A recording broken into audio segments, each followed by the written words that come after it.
Meu ex transformou minha vida num pesadelo e ninguém percebeu, até eu quase desaparecer. Sabe quando você conhece alguém e tudo parece encaixar? Tipo cena de novela ou de comercial de perfume caro? Pois é, foi assim com o Rafael. Conheci ele no segundo semestre da faculdade, quando comecei a estagiar numa empresa de marketing.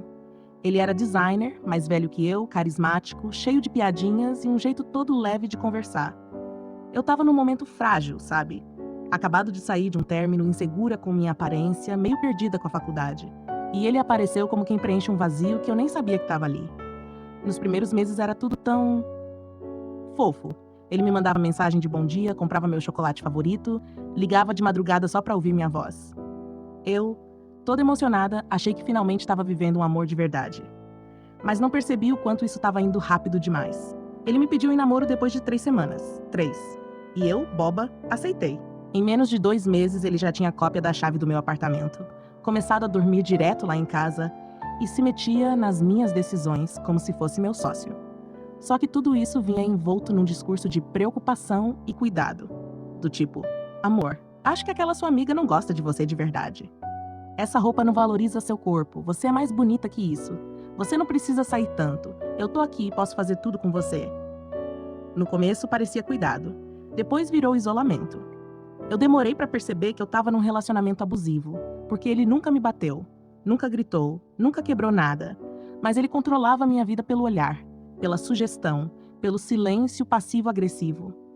Sabe quando a pessoa fica emburrada e você precisa adivinhar o que fez? E mesmo quando não fez nada, pede desculpa? Era isso. Ele tinha todas as minhas senhas, e não porque eu dei, mas porque ele dizia que confiança é tudo e que quem não deve não teme.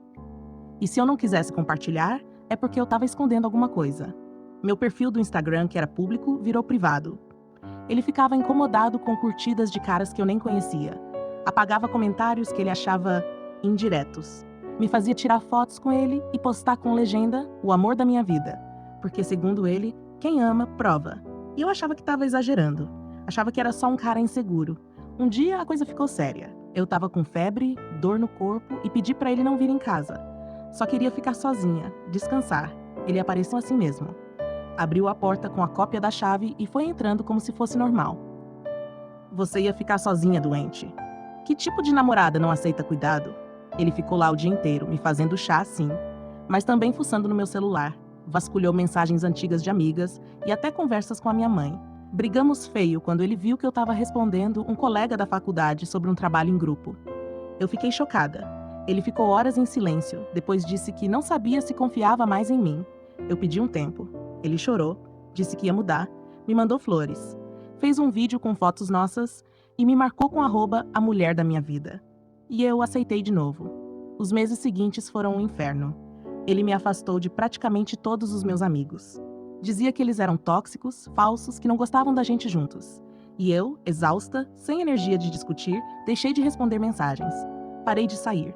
Parava até de me arrumar porque ele sempre tinha alguma crítica. Me sentia feia, pequena, culpada por tudo. Meu corpo estava em alerta o tempo todo. E o pior, comecei a acreditar que a culpa era minha mesmo. Que eu era exagerada, fria, distante. Comecei a ter crise de pânico. Tremores à noite, insônia. Meus pais diziam que eu estava estranha, mas eu dizia que era o trabalho. Até que um dia, voltando da faculdade, ele me esperou no portão do prédio, com o celular na mão. Disse que tinha conversado com uma amiga minha e que ela tinha falado mal de mim. Quando eu perguntei o que ela disse, ele respondeu: "Não importa. O que importa é que você só atrai gente podre." E me deu um empurrão leve. Mas foi a primeira vez que ele encostou em mim com raiva. Não caiu, mas doeu, na alma. Depois daquele empurrão, algo em mim acordou. Eu não chorei, não gritei. Só olhei pra ele sem dizer nada e subi pro meu apartamento. Tranquei a porta e fiquei no escuro, ouvindo ele gritar do lado de fora por uns 15 minutos. Depois, o silêncio. Foi a primeira vez em muito tempo que eu parei e pensei: isso não é amor. No dia seguinte, pedi demissão do estágio. Já não conseguia mais performar. Toda vez que o celular vibrava, eu congelava. Toda vez que alguém me tocava, eu me encolhia. Eu estava doente de tanto tentar ser a mulher ideal para alguém que me odiava disfarçado de afeto. Bloqueei ele de tudo: WhatsApp, Instagram, Facebook, até e-mail. Tirei minha foto do perfil. Apaguei nossas fotos. Pedi ajuda para uma amiga que ele odiava, a mesma que ele dizia que era má influência. Ela me acolheu de braços abertos.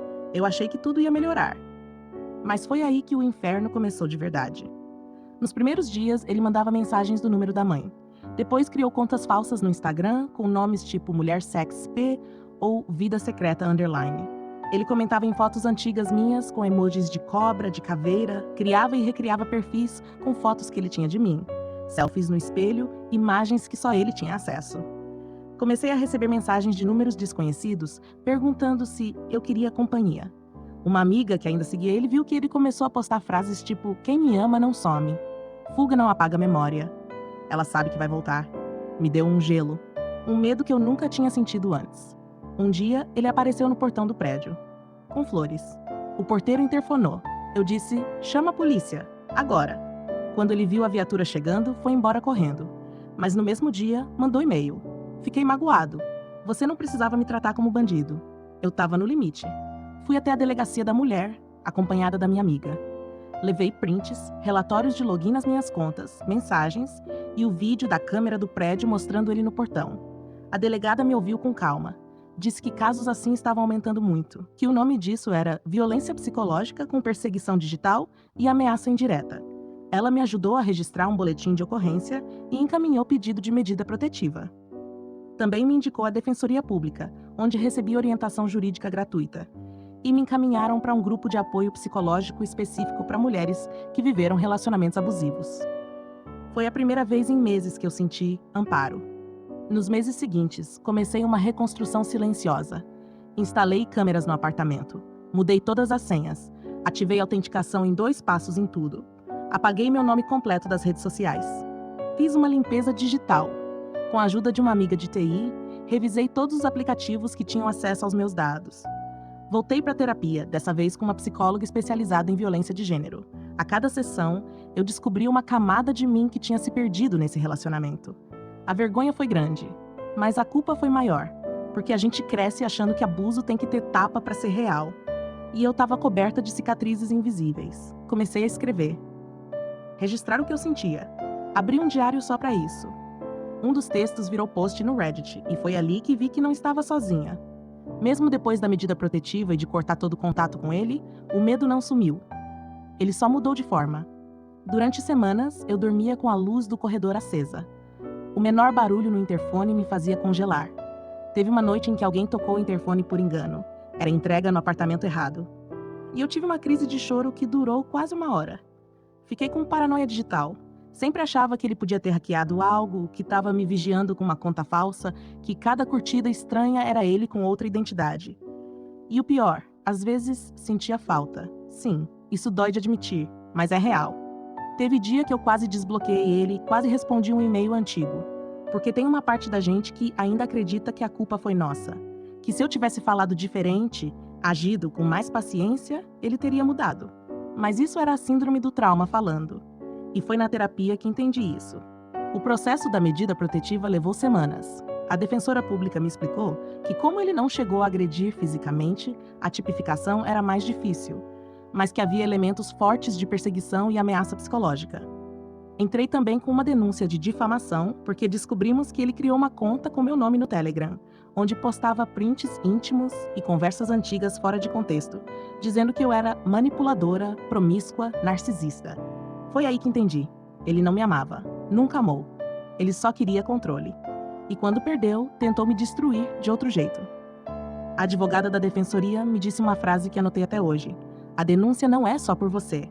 É para impedir que ele faça isso com a próxima. Essa frase virou minha motivação. Voltar a confiar nas pessoas foi difícil. Ainda é. Eu fiquei com medo até de fazer amizades novas, de conhecer alguém, de me abrir de novo. Quando um cara começou a puxar papo na academia, eu congelei. Saí da sala. Depois chorei no banheiro, sem saber por quê, mas fui devagar, com calma. Comecei a sair com minhas amigas de novo. Reativei meu perfil nas redes com outro nome e foto neutra. Me permiti voltar a ter hobbies que ele dizia serem bobos. Dança, escrita, assistir reality show. Coisas minhas. Conheci outras mulheres que passaram por situações parecidas, algumas piores. Uma delas chegou a mudar de cidade. Outra teve que pedir medida protetiva contra o ex-marido. Foi nesse espaço de escuta que eu entendi que o que aconteceu comigo não foi história de relacionamento que deu errado. Foi abuso.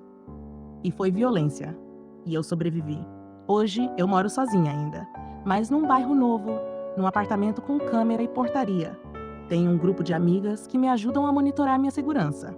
Aprendi a ler sinais vermelhos logo de cara, não só em namoro, mas em amizade, trabalho, até família. Escrevi sobre minha experiência no Reddit porque queria que outras pessoas soubessem. O abuso nem sempre vem com tapa. Às vezes vem com flores. Às vezes vem com elogio, com apelido fofo, com preocupação exagerada. Mas o que começa como proteção, se vira controle, já não é amor.